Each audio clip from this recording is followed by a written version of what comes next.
Now, I don't know if it's just me, but sometimes you face situations that seem so daunting, situations that seem impossible, battles that seem too big to fight.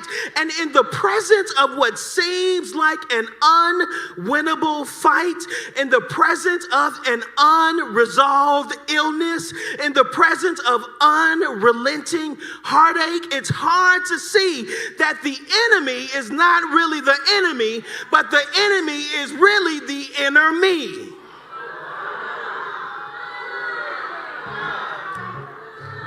It's not that big hairy giant that's standing in front of me, and that is the whole point.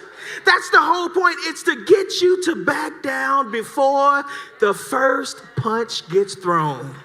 Before the first volley, before the first swing is out there. It is in times like these that you have to remember where you are.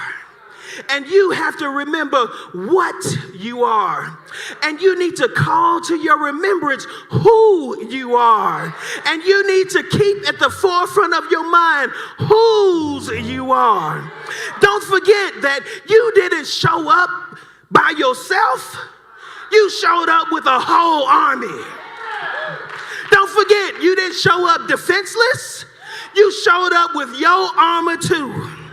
Don't forget, you did that. He said, greater is he that is in me than he that is in the world. Don't forget that your enemy may show up with a helmet made of bronze, looking all regal and looking fearless and ferocious, and that armor from head to toe. But when you stand there with your loins girt about with truth, when you stand there with the breastplate of righteousness, when you stand there with your feet shod with the preparation of gospel of peace, when you stand there with the shield of faith, and when you stand there with your helmet of salvation, and when you stand there with the word of God, there is no need to be intimidated, for the battle